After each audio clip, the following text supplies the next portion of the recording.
Buenos días, soy Raúl Narváez Sánchez, soy médico cirujano de la Universidad Nacional de Colombia, soy magíster en Ingeniería Biomédica de la Universidad Autónoma de México y soy doctor en Fisiología Humana de la Universidad Autónoma de Madrid, en España. Como parte de la materia equipos médicos, su desarrollo y su funcionamiento, les presento esta clase que trata sobre los equipos médicos para ecografía, para rayos X, para tomografía axial computarizada y para resonancia nuclear magnética. Espero que lo disfruten y que aprendan mucho. Cualquier cosa lo pueden escribir a raul.narvaez@udea.edu.co. Vamos a hablar hoy del tema de el ecógrafo, los rayos X, la tomografía axial computarizada y la resonancia nuclear magnética. Esto corresponde a esta fase del curso, como lo estamos observando allí. Después de esta charla, hoy a partir de las 5 de la tarde, hoy 19 de octubre, a partir de las 5 de la tarde, pues está disponible su quiz virtual. Entonces, retomemos algo de lo que ya se ha hablado en diversas partes, en diversos momentos de su historia académica. Usted sabe que una onda tiene este tipo de comportamiento sinusoidal y que la distancia que hay cuando se ha cubierto una onda completa se llama longitud de onda, lambda, y las veces que se repita esa oscilación en el tiempo se llama la frecuencia de la onda. Pues bien, el ultrasonido es una frecuencia que sea superior a 20.000 Hz y la frecuencia se mide en hercios. En un ciclo por segundo será un hercio. Entonces, si 20.000 veces se repite en un segundo, de ahí para arriba, cualquier frecuencia la conocemos como ultrasonido. La impedancia acústica, a su vez, pues es el producto de la densidad del medio por la velocidad a la que el sonido la atraviesa. Cuando hay una diferencia entre las impedancias de los medios, entonces hay una mayor intensidad del eco y eso es lo que nos da el contraste en la ecografía, la diferencia de impedancias que hay entre un medio y otro. Es decir, tiene que haber diferentes medios para poder que haya un eco y por lo tanto obtenemos imágenes. De menos a más la impedancia acústica del cuerpo es aire. El aire no tiene impedancia acústica, entonces usted no va a ver nunca aire con ecografía, no lo puede ver porque él no rebota. El agua sí nos puede devolver. Y el agua tiene incluso una ventaja muy interesante y es que es homogénea. Entonces nos permite muy bien el desplazamiento de la señal ecográfica hacia un objeto y devolverlo. Si el agua no rebota, entonces lo que sí rebotará será el objeto que esté sumergido en agua. Por ejemplo, un feto que está sumergido en agua rebota muy bien hacia nosotros y entonces observamos muy claramente el feto. El músculo rebota aún más, nos da mucha más señal ecográfica y el hueso nos daría, digámoslo, toda la señal ecográfica porque nos va a devolver toda la señal. El problema del hueso en realidad es que como rebota toda la señal, no deja ver nada que esté detrás de él. E incluso si hubiera una señal de muy alta energía, por ejemplo, si hubiera una señal de muchísima frecuencia de alta energía, podría poner a vibrar al hueso, calentarlo e incluso romperlo. Entonces, por fortuna, pues lo que utilizamos como equipos de ecografía para obtener imágenes no tienen esta intensidad de energía usualmente. Ya son otros equipos que no son ecográficos, sino que se basan en eco, pero para destruir cosas. Eso se basa en esto, en absorción. Es decir, cuando un objeto es suficientemente denso, entonces absorbe la energía del ultrasonido y vibra. Eso es lo que utilizamos para litotripsia cuando queremos destruir cálculos que están en el aparato urinario, en el sistema urinario del paciente. Entonces lo que hacemos es dirigir ultrasonido hacia allá, no tanto para ver el cálculo, sino para concentrar hacia él la energía, ponerlo a vibrar hasta que lo fracturemos y entonces el paciente lo podrá orinar. Las partes del ecógrafo son un generador que genera, digamos, los impulsos, las señales ecográficas, un transductor que es una parte muy importante. Este es el transductor, a veces se le llama sonda, y ese transductor lo que hace es que transduce por una parte impulsos de voltaje, cambios de voltaje hacia señales ecográficas, hacia señales de ultrasonido, que van, rebotan en el objeto que estemos tratando de ver y cuando rebotan vienen otra vez hacia el transductor y él vuelve a transducir ese tipo de energía en otro tipo de energía, es decir, transduce la energía mecánica de los ecos en energía eléctrica otra vez y nos permite ver aquí el objeto. El convertidor analógico digital, como ustedes saben desde la primera clase, es un convertidor de señales continuas que nos da esto en señales discretas que son interpretables por el computador y que nos permiten desplegar esta imagen en píxeles. Tiene además una memoria gráfica. Esa memoria gráfica es que usted puede entonces almacenar imágenes. Eso es muy importante para la atención médica. Y un monitor que despliega las imágenes sobre la cual pues podemos incluso fijar el cursor en diferentes partes y entonces obtiene medidas. El cursor se fija con esta bola de aquí. Cuando nosotros estamos obteniendo una imagen, vamos a decir grosso modo 3 términos. Que algo sea hiperecogénico, o que algo sea anecogénico, que no da una señal ecográfica, podría decirse anecoica, a veces se le dice, o que sea hipoecogénico. Entonces tenemos esto. Esos son los diferentes contrastes que obtenemos cuando estamos obteniendo imágenes ecográficas. Bien, en cuanto a los rayos X, ya habíamos mencionado desde siempre pues que existen diferentes frecuencias, diferentes tipos de rayos según su frecuencia y según entonces la cantidad de energía que ellos llevan. Aquí están los rayos X. Observemos que aquí está la luz visible, un segmento muy estrecho en realidad. Nuestra evolución nos ha permitido ver apenas una parte del espectro. De aquí hacia abajo están los infrarrojos, radar y así sucesivamente. Y hacia aquí están estos de alta energía. Estos rayos, por ejemplo, los rayos X, son ionizantes, es decir, los rayos X tienen capacidad de causar cambios biológicos en nuestras células. Causan fluorescencia en diferentes sustancias, son capaces de atravesar el cuerpo. Mientras más energía tengan ellos, tendrán más penetrancia. Tienen efectos biológicos, es decir, son ionizantes, tienen capacidad, por ejemplo, de romper el ADN.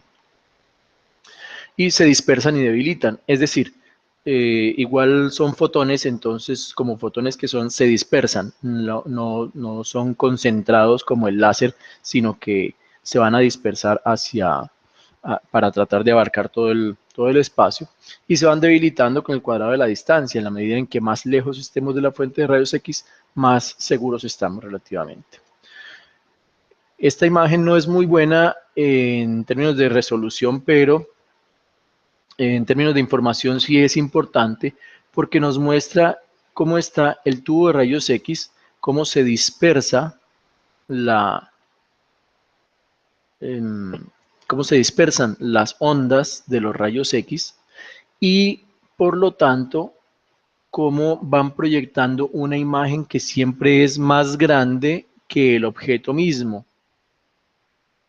Al ser más grande que el objeto mismo, eso nos ayuda a entender por qué, por ejemplo, si vamos a tomar una imagen de rayos X en que observamos el corazón, colocamos al paciente de espaldas a la entrada del rayo. Decimos que la tomamos postero-anterior, PA, para que la imagen del corazón no nos salga muy grande, sino que nos salga una fiel representación del tamaño real del corazón, que no nos salgan todos los pacientes cardiomegálicos. Si hay un objeto suficientemente denso aquí, estorbará el paso de los rayos X, incluso hasta el punto de prácticamente no permitir el paso de fotones y por lo tanto proyectará una sombra. Si los objetos son menos densos, obsérvese que lo que estamos analizando con rayos X es la densidad. Si son menos densos, entonces permiten el paso de más fotones, de manera que más fotones impactan el receptor y por lo tanto se verá más negro en el receptor donde más fotones hayan impactado. Entonces medimos densidad. El aire es muy poco denso, permite virtualmente el paso de toda la señal de rayos X, de todos los fotones. La grasa permitirá el paso de algunos y el calcio o los huesos prácticamente no permiten el paso de rayos X y por lo tanto queda totalmente blanca la imagen. También podemos suministrar al paciente alguna sustancia que sería un contraste porque tiene un número atómico relativamente grande y por lo tanto estorba mucho el paso de los rayos X. Digamos, el bario es uno de los más usados. Se da el trago de bario. El trago de bario es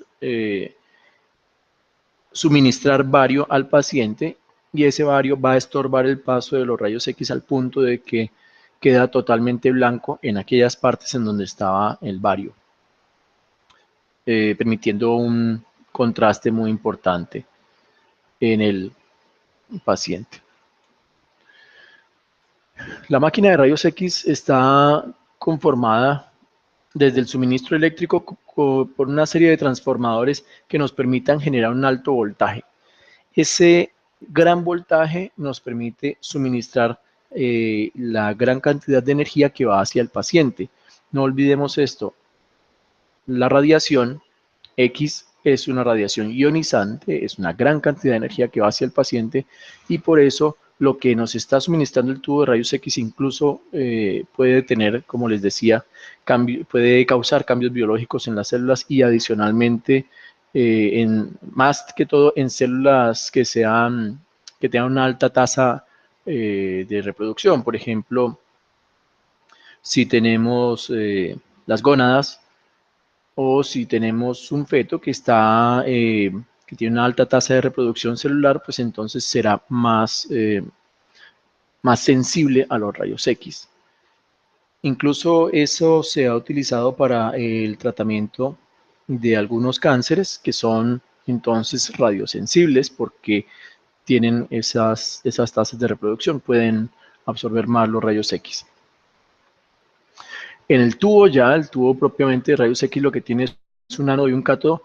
El ánodo usualmente lo hacemos giratorio porque eso permite que no se caliente tanto una misma zona del ánodo, de manera que pueda estar emitiendo radiación sin que se acorte mucho su vida útil.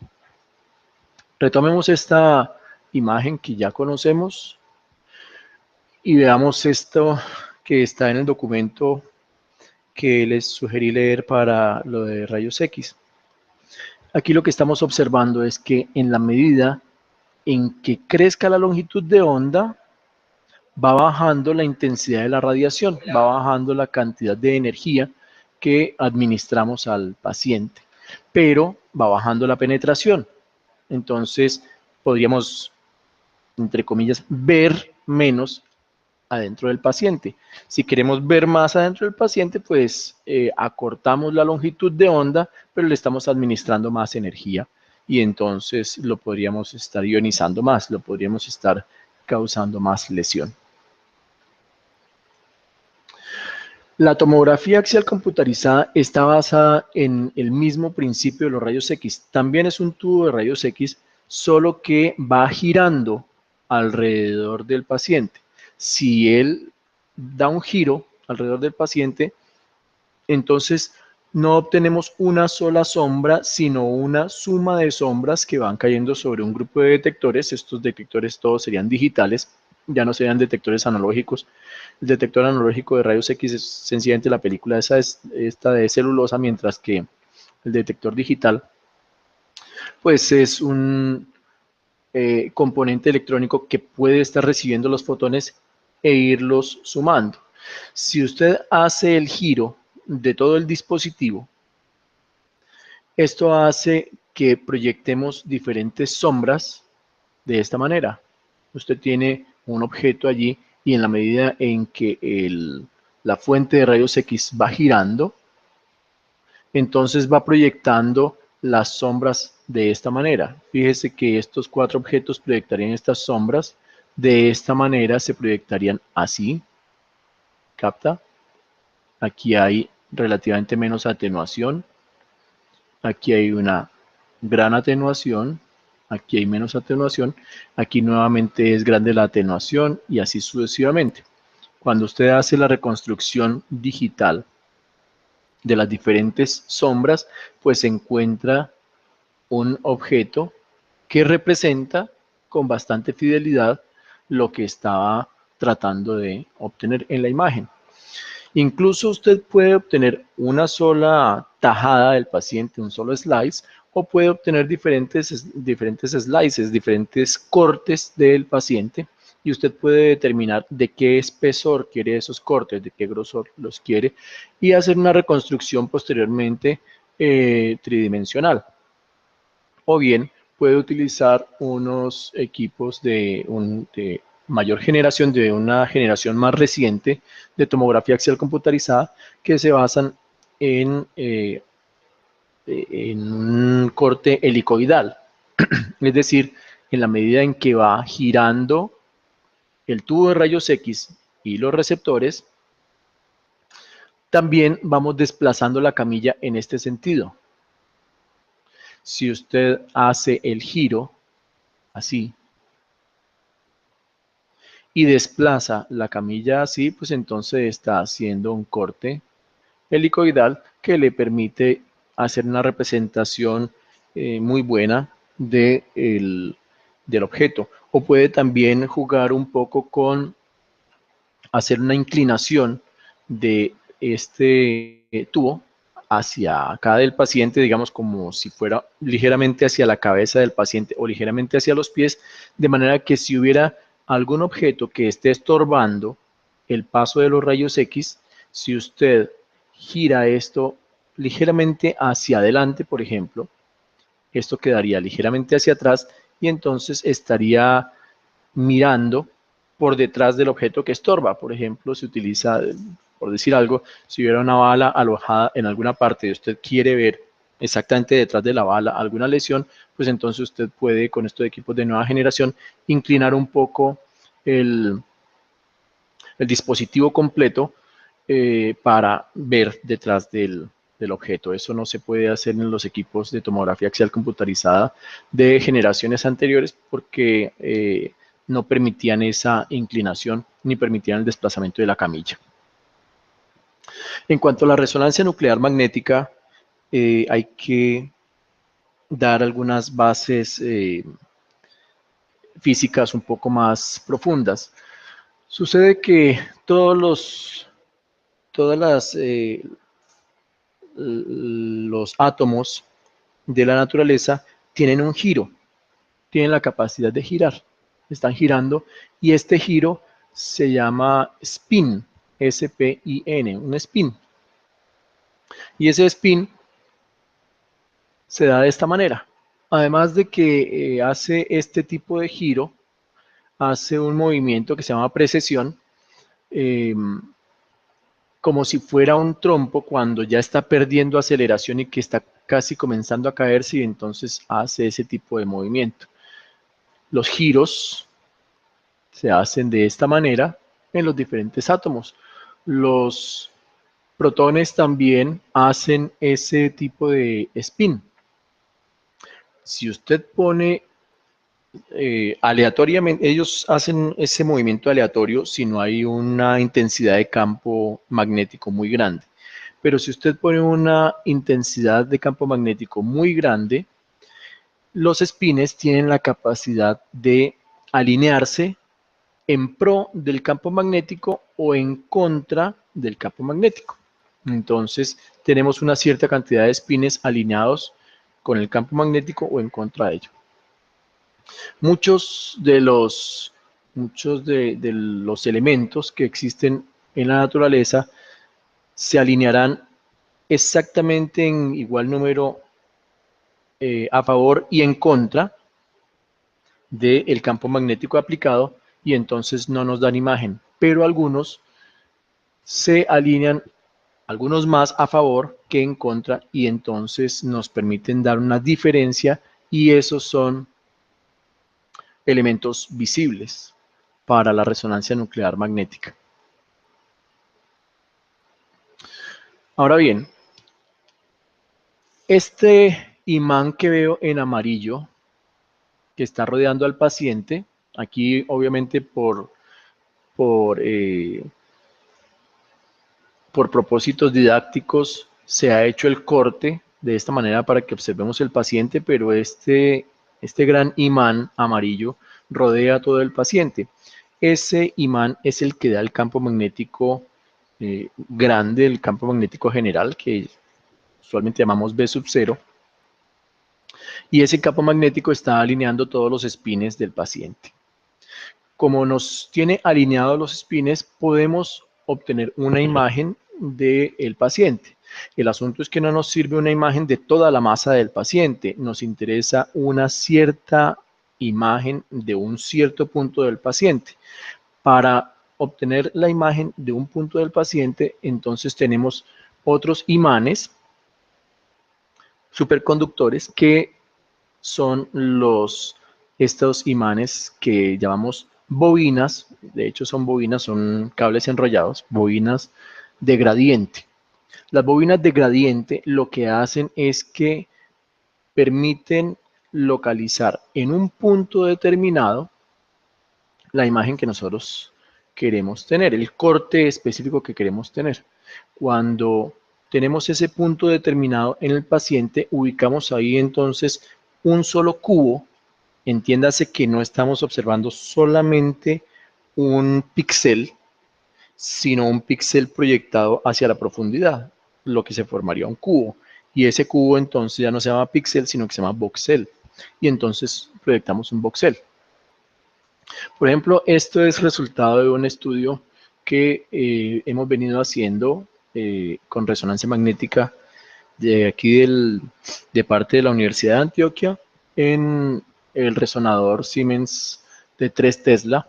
Tesla es la intensidad del campo magnético del Hospital Pablo Tobón Uribe. Aquí tenemos a nuestra estudiante de maestría, está colocando al paciente, acá le está colocando una de las bobinas, la que va pegada al cuerpo, que es la bobina de radiofrecuencia. Aquí adentro del sistema está la bobina general, entonces la bobina B sub 0, la que genera el campo B sub 0, y están las bobinas de gradiente, y le colocamos además la de radiofrecuencia. Esta es una bobina de radiofrecuencia ya colocada contra el paciente. Esta es una bobina flexible. Hay otras bobinas que son rígidas que no permiten esa extensión. Esta sí lo permite. Vemos aquí cómo la amarramos para que quede muy pegada hacia la piel del paciente. Mientras más cerca esté la bobina de radiofrecuencia, más clara es la imagen que obtenemos, porque más podemos obtener una buena homogeneidad de los spines en el paciente. Y así localizamos el voxel. Aquí está ya localizado el voxel dentro de un músculo. Y luego ya estudiamos el voxel, estudiamos el contenido del voxel. Esto es una forma de estudio en que no estamos observando una imagen, sino que estamos observando es un espectro de los contenidos. La resonancia magnética, como ustedes están captando, es bastante más compleja, pero tiene una riqueza impresionante esta metodología, porque no solamente nos permite ver imágenes, ustedes están viendo perfectamente el corte de esta zona del muslo. Aquí usted ve el hueso y ve los músculos anteriores, ve los músculos mediales y los músculos posteriores, ve incluso la grasa subcutánea, etcétera. Y tiene los contrastes que puede hacer la resonancia magnética, que llamamos contrastes en T1, en T2 o de densidad protónica. Cuando usted localiza el voxel allí, usted puede estudiar el contenido del voxel. Ese contenido del voxel lo medimos con respecto a la señal del agua del paciente y aquí obtenemos, por ejemplo, los contenidos de agua, los contenidos de grasas del paciente y nosotros por lo menos estamos muy interesados en algunas moléculas que están por acá, que resuenan, decimos, su resonancia está aquí en 7 y 8 partes por millón. Esta es la frecuencia de resonancia de esas moléculas. Después de hacer eso, aplicamos unas ecuaciones que están publicadas, que están suficientemente reconocidas y estamos obteniendo entonces los contenidos de esas moléculas que hay aquí adentro de ese voxel. Y eso nos ha permitido mirar, por ejemplo, cuáles son los tipos de fibras predominantes en el músculo de los pacientes. Esto lo estamos publicando y ustedes lo pueden leer en el internet. Ya hay varios de nuestros artículos publicados. Bien, con esto he hecho una revisión de los diferentes temas que les proponía. Les quiero recordar que nos queda normatividad de los equipos médicos en Colombia, cómo patentar equipos médicos, cómo buscar apoyo financiero y lo último será la sesión presencial, quiz virtual y evaluación del curso. La fecha de la cuarta evaluación propuesta será el 9 de noviembre por el 30% de la materia. Con esto entonces doy por terminada esta sesión. Muchas gracias por su atención. Hasta luego.